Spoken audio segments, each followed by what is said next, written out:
روز و روزگارتان بخیر باشد بینندگان عزیز. شما برنامه هفته ورزش را تماشا دارید. در استودیو با شما هستم من فریدون سفرزاده و امروز چون همیشگی شما را از رویدادهای مهم هفته ورزشی کشور واقف می‌سازم. آغاز می‌کنیم. افتتاح قصر ورزشی پهلوانان سوخدی و میدانچه بالا پوشیده ورزشی از جانب پیشوای ملت در ناحیه دیوشتیچ. منتخب‌های فوتبال تاجیکستان و روسیه اولین مرتبه در حضور 20,000 نفر مخلص در شهر دوشنبه به هم آمدند.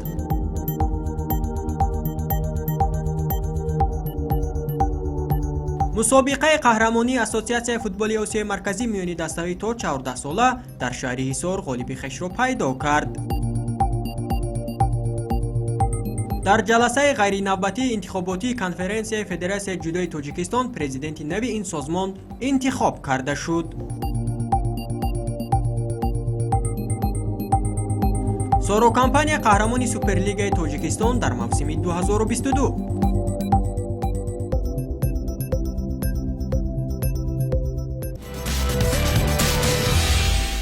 بینندگان گرامی، هفته ورزشی کشور را از مراسم افتتاح قصر ورزشی پهلوانان سوخدی در دهات غزنترک ناحیه دیوشتیچ که هفته سپری شده با اشتراک اساسگزار صلح و وحدت ملی پیشوای ملت محترم امامعلی رحمان صورت گرفت آغاز میکنیم. انشاءات نوی ورزشی در مساحت 885 متر مربع با مبلغ 3 میلیون سومانی بنیاد شده است. شرح بیشتر موضوع در گزارش. 14 نوامبر هفته گذشته اساسگزار صلح و وحدت ملی پیشوای ملت پرزیدنت جمهوری تاجیکستان محترم امامعلی رحمان در دهات غزنترک ناحیه دیوشتیچ قصر ورزشی پهلوانان سوخدی را مورد استفاده قرار دادند.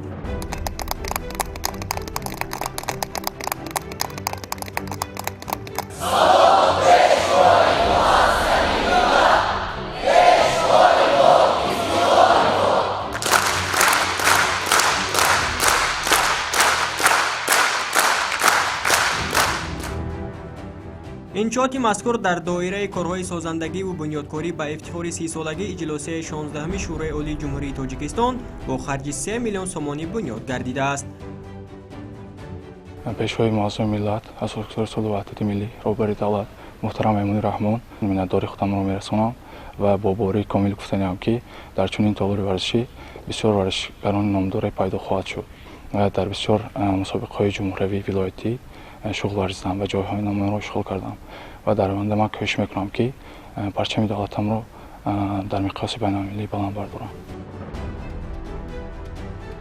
سرور دولت محترم امامعلی رحمان با کارهای ساختمانی انشاءات بهای بلند داده مسئولین را وظیفه‌دار نمودند که جوانان و نورسان را بیشتر به ورزش جلب نمایند. انشاءات ورزشی در مساحت 885 متر مربع با در نظر داشت شرایط ضروری و مطابق با طلبات ورزشی و سالمگردانی ساخته شده است.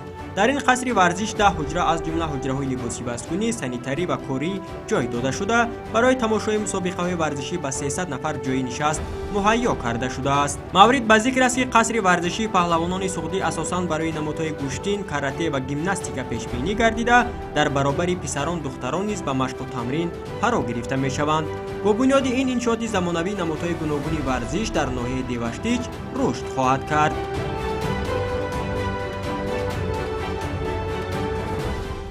باعث خرسندی است که در ناحیه ما ناحیه دیوشتیچ ورزشگاه قصر با حشمت ساخته شد. این همش با رهبری پیشوای ملت جناب عالی محترم امامعلی رحمان ما مربیان در آینده حرکت میکنیم که گشتینگرای پرقوت تربیت نموده ابر اعتبار ناحیه ما بلند ببرداریم. قصر ورزشی پهلوانان سوخدی دارای شرایط معاصر بوده در برابر مجهز نمودن انشاءات با گلیم مخصوصی ورزشی از جانب کمیته کار با جوانان و ورزشی نزد حکومت جمهوری تاجیکستان 40 نفر ورزشکار با لباس ورزشی تامین کرده شدند. دوام سالهای آخر در دایره سیاست دولتی جوانان با دستگیری پیشوای معظم ملت محترم امامعلی رحمان در ولایت سوخد صدها انشاءات ورزشی جوابگو به طلبات زمانوی بنیاد گردیده برای جلب نورسان و جوانان به ورزش زمینه فراهم آورده شد. ماه سپتامبر سال 2020 با اشتراک اساسگزار صلح و وحدت ملی پیشوای ملت محترم امامعلی رحمان дар ноҳияи Масҷоқ қасри варзишии паҳлавонони суғдӣ мавриди истифода қарор гирифта буд. ҳамчунин моҳи апрели соли 2022 дар шаҳри Панҷакент пешвои миллат муҳтарам Эмомалӣ Раҳмон қасри варзишии паҳлавонони суғдиро ба истифода доданд, ки дар он намудҳои гуногуни варзиш ба машқварзони ин толор талқин карда мешавад.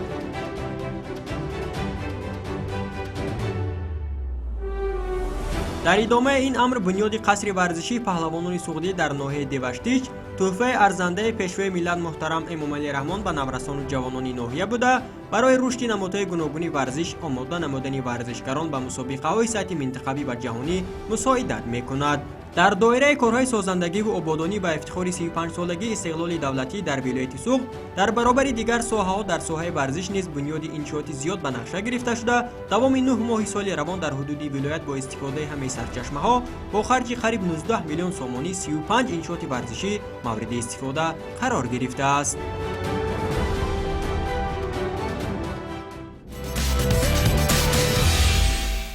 дар доираи сафари корӣ ба ноҳияи Деваштич асосгузори сулҳу ваҳдати миллӣ пешвои миллат муҳтарам Эмомалӣ Раҳмон дар деҳаи Ҳазорчашма майдони болопӯшидаи варзиширо ифтитоҳ намуданд. тафсилоти бештар дар идома. 14 ноябр дар доираи сафари корӣ ба ноҳияи Деваштич асосгузори сулҳу ваҳдати миллӣ пешвои миллат президенти ҷумҳурии Тоҷикистон муҳтарам Эмомалӣ Раҳмон пас аз ифтитоҳи қасри варзишии паҳлавонони суғдӣ ҳамчунин майдони болопӯшидаи варзиширо дар деҳаи Ҳазорчашма ифтитоҳ карданд.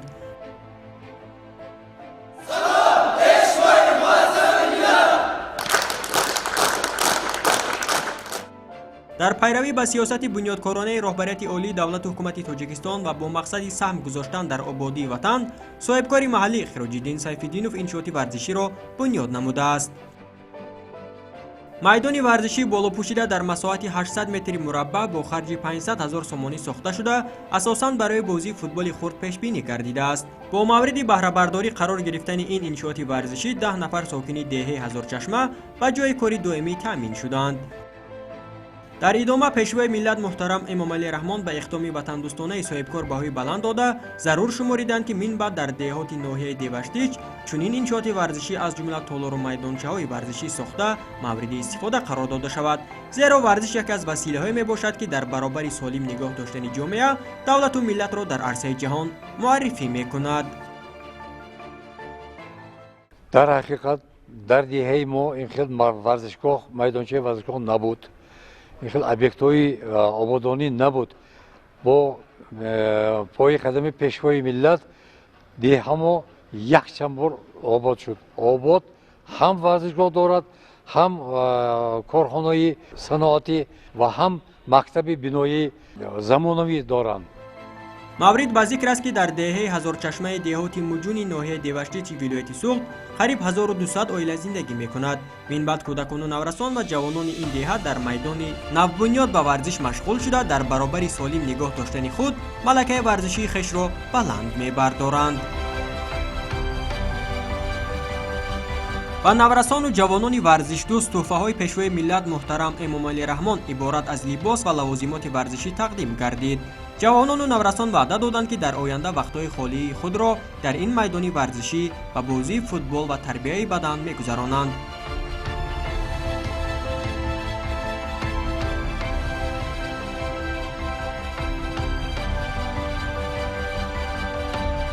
ёдовар мешавем, ки дар ноҳияи Деваштич як мактаби варзишӣ ва беш аз 110 иншооти варзишӣ амал мекунад, ки дар он 20 нафар мураббӣ, 440 нафар наврасону ҷавононро машқу тамрин медиҳанд.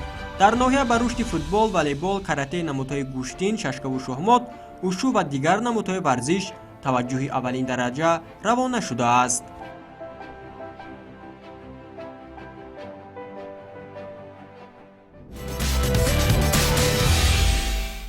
رویداد دیگر و مهمی هفته ورزشی کشور این بازی دوستانه میان منتخب‌های تاجیکستان و روسیه اوید به فوتبال بود که در حضور 20000 نفر تماشابین در شهر دوشنبه با یک شکوه و شامت خاصه برگزار شد. دوستان گرامی، در این بازی جالب و حساس دوستی غلبه کرد. برای اولین بار در تاریخ منتخب‌های تاجیکستان و روسیه بازی رفیقانه بین المللی خود را در ورزشگاه مرکزی شهر دوشنبه دایر نمودند. تشریف یکی از تیم‌های پرقوت اروپا اشتراکی مرحله 4 نهایی جام جهانی سال 2018 برای انجام دیداری دوستانه به دوشنبه نه تنها تجربه بلند برای فوتبالبازان ما شد، بلکه ایدی حقیقی فوتبال برای هواداران میهن گردید، زیرا بیش از 20,000 نفر در ورزشگاه بازی را از نزدیک تماشا کردند. باخوری در آغاز با برتری مهمانان صورت گرفت و در چندین حالتها محض رستم یتیمov بود که دروازه تاجیکستان را از گل امی نگاه می‌داشت. فوتبالبازان تاجیک در نیمه اول بیشتر به اشتباهها می‌دادند که شاید از احساسات زیاد و حالت بلند جسمانی حریف بود.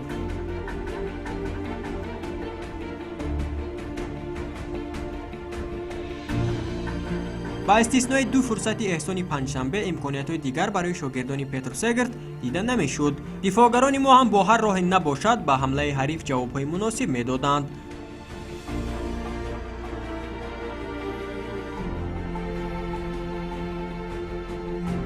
در قسم دوم بازی تیم ملی ما رنگ دیگر گرفت. در 15 دقیقه اول حالتهای خیلی زیاد به میان آورده شد. بعدی به میدان آمدن علیشیر جلیلوف و به کنار راست گذاشتن احسانی پنجشنبه بازی بچه‌های ما رنگ دیگر گرفت، لیک همه این کوشش‌ها نتیجه نداد و باخوری دست آب با نتیجه مساوی 0-0 انجام یافت.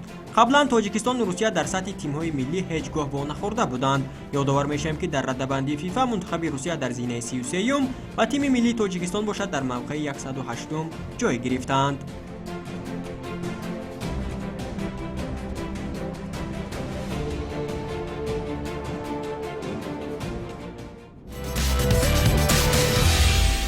تماشابینان گرامی، دوم یک ماه آخر در ساختارهای ورزشی مملکت یک قطار تغییرات به میان آمدند. این هم به خاطر رشد ورزش و افزایش دادن دستاوردهای ورزشکاران از مسابقه‌های بین‌المللی به حساب می‌رود. 19 نوامبر در جلسه غیرنوبتی کنفرانسیای فدراسیون جودوی تاجیکستان پرزیدنت نوی این سازمان انتخاب کرده شد. شرح بیشتری موضوع در ادامه. 19 نوامبر در مهمانخانه هیئت رجنسی شهر دوشنبه جلسه غیرنوبتی انتخاباتی کنفرانسیای فدراسیون جودوی تاجیکستان برگزار شد. در جلسه رهبریت کمیته کار با جوانان و ورزش، کمیته ملی المپی، اعضایان کمیته اجرایی فدراسیون، مربیان و داوران و ورزشکاران شرکت کردند. روزنامه کنفرانسی از دو مسئله انتخاب پرزیدنت تشکیلات جمعیتی فدراسیون جودوی تاجیکستان و انتخاب نایب پرزیدنت عبارت بود.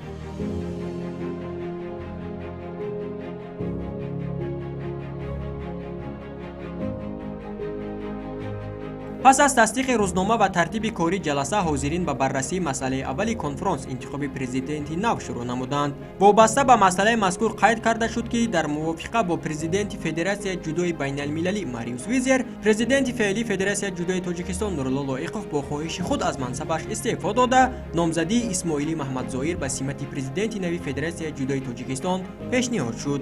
با جانبداری یک دیلانه اشتراکچیان جلسه، اسماعیلی محمد ظاهر پرزیدنت نوی تشکیلات جمعیتی فدراسیون جودوی تاجیکستان برای سالهای 2022-2026 انتخاب کرده شد.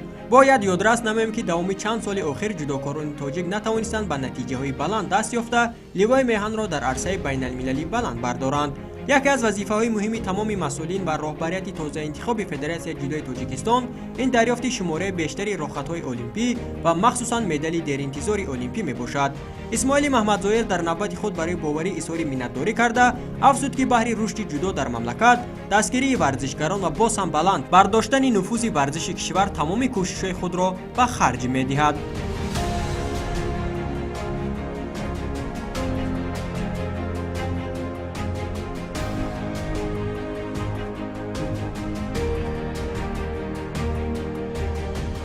همزمان از روی مسئله دویم روزنامه جلسه، نورالله لایقوف و سمت نایب پرزیدنت تشکیلات جمعیتی فدراسیون جودوی تاجیکستان در دوره سالهای 2022-2026 پیشنهاد گردیده یک دیلانه از جانب اشتراکچیان قبول شد.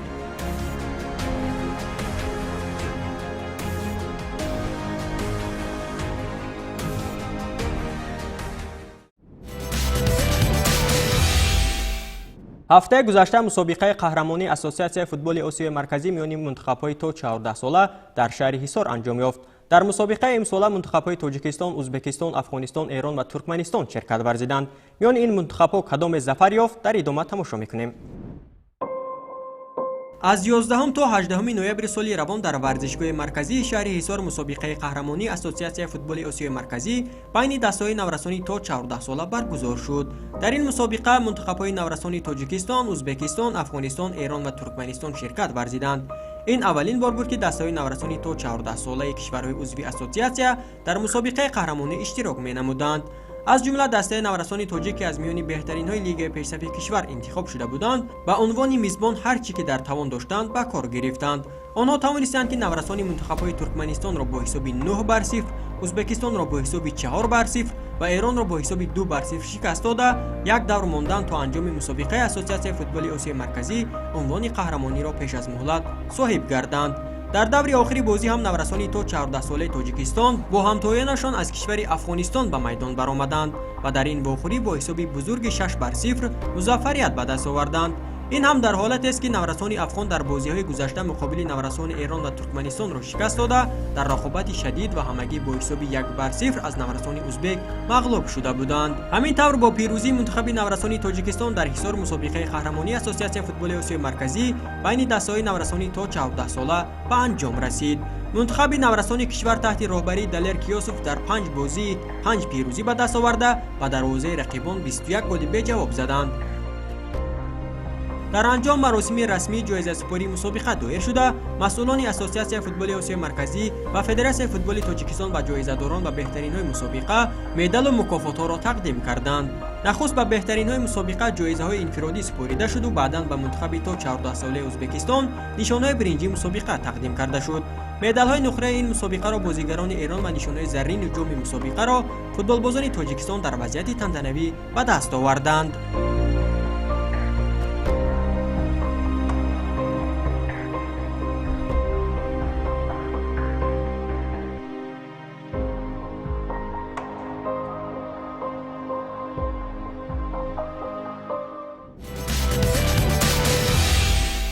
فوتسالبازان دسته سورو کمپانیا با شکست دادن استقلال جام تاجیکستان را به دست آوردند. بازی نهایی دسته ها روز 19 نوامبر در مجمع ورزشی کاخ المپ برگزار گردید. سال 2021 برای فوتسالبازان تیم سورو سالی باورار به شمار می رفت، زیرا آنها بر حریف اساسی خود دسته سپر در همه فینال‌ها پیروزی به دست آورده بودند.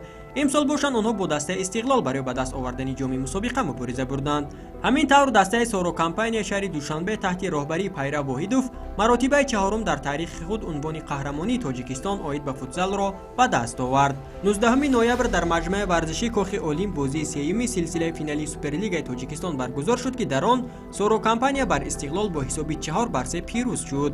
در حیاط سورو کمپانیا لیگنر ایرانی شهرام شریف زاده 2 گل زد، ادریس یاروف و محسن محمدی زاده 1 گلی به ثمر رسانیدند.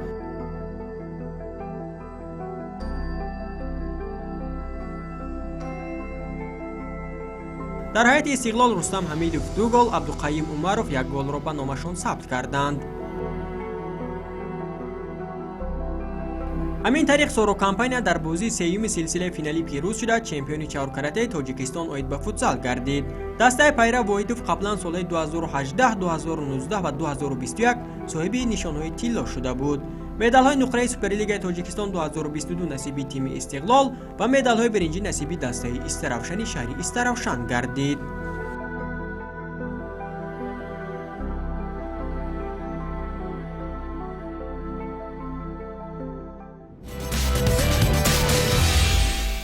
بینندگان عزیز، تشکر به شما که تا این لحظه ها ما را همراهی کردید. برنامه اطلاعاتی هفته ورزش را اینجا به پایان میبریم. برنامه دیگری تلویزیونی ورزش ادامه دارند. در فضای صلح و ثبات کشور همواره سلامت و سربلند و مسرور بمانید. خیر.